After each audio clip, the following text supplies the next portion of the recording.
Reka tubashimire kandi tubahe ikaze mwe mukurikira amakuru n'ibiganiro tubagezaho gatanu kuri gatanu n'amakuru abatandukanye bigenda yibanda ku ngingo z'ingenzi zitandukanye n'amakuru kandi by'umwihariko yibanda ku yarimo aravugwa hano mu karere k'ibiyaga bigari. Reka rero mwe mudukurikiye kandi muhora mwiteguye gukurikira amakuru n'ibiganiro tubagezaho gatanu kuri gatanu, tubahe ikaze mu makuru yacu kandi twizere ko mumeze neza. Twese cyane rero reka tunyarukire muri Repubulika Iharanira Demokarasi ya Kongo, aba ariho duhera amakuru yacu. Kuri ubu amakuru ari gutangazwa nuko FARDC ndetse na M23 byaba byongeye kumvana imitsi mu mirwano yabereye i Masisi ndetse no muri Rucuru. Nk'uko rero bitangazwa, Repubulika Iharanira Demokarasi ya Kongo imaze igihe yumvikanamo imirwano, aho M23 ihanganye n'igisirikare cya Kongo FARDC ndetse n'abafatanyabikorwa bacyo harimo ingabo z'u Burundi, ingabo za MONUSCO, ingabo za SADC, imitwe ihurije mu cyo yise Wazalendo ndetse n'umutwe wa FDLR. Uyu mutwe ndetse urwanya ubutegetsi bw'u Rwanda, binavuga ko ndetse uyu mutwe wa FDLR waba urimo abasize bagize uruhare muri jenoside yakorewe abatutsi mu Rwanda muri mata 1994.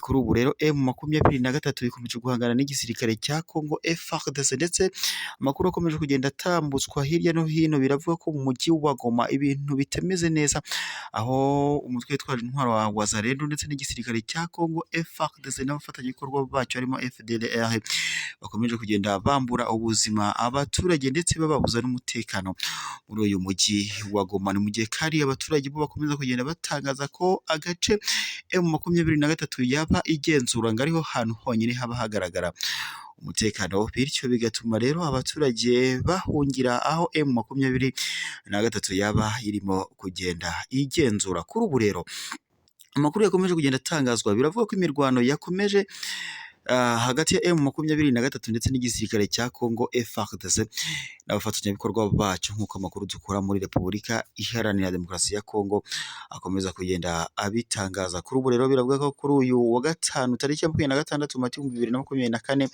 mu gace ka Masisi ahazwi nka Kilonko haramukiye imirwano ikaze hagati y'ingabo za Kongo FARDC ndetse na Wazalendo ndetse n'abarwanyi ba M23.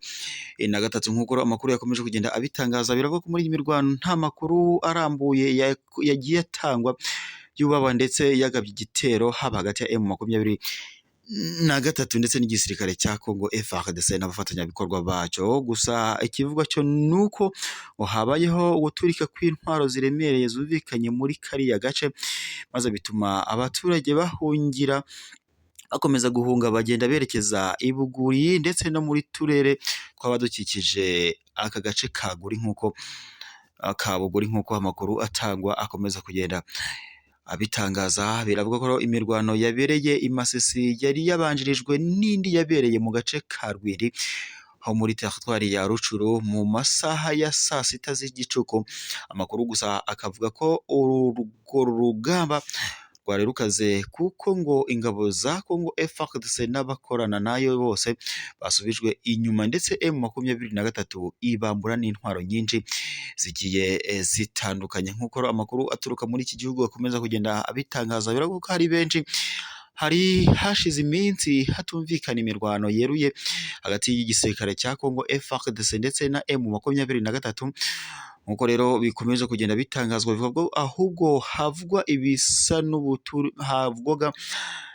n'udutero shuma ngo natwo gusa tutari dukanganye, ariko bikavuga ko rero kuri iyi nshuro ho ngo imirwano yabaye yari iremereye, nubwo ngo nyuma yo guhunga ku gisirikare cya Kongo FARDC imirwano yahise ihosha. Nk'uko amakuru dukura muri iki gihugu akomeza kugenda abitangaza, M23 rero ikomeje guhangana n'igisirikare cya Kongo FARDC ndetse n'abafatanyabikorwa bacyo, mu gihe kandi M23 ndetse n'ihuriro rya Alliance Fleuve Congo riyobowe na Colonel Nanga mu gihe gishize bari batangaje ko bagomba kwihutira gufata umujyi wa Goma ndetse bakerekeza n'Kinshasa bagafata uyu mujyi mu gihe ndetse ubwo batangazaga aya makuru abaturage bumvise iki gitekerezo ari inyamibwa, bityo babwira iri huriro rya Alliance Fleuve Congo riyobowe na Colonel Nanga kuko bari gutsinda gushyira mu bikorwa uyu mugambi.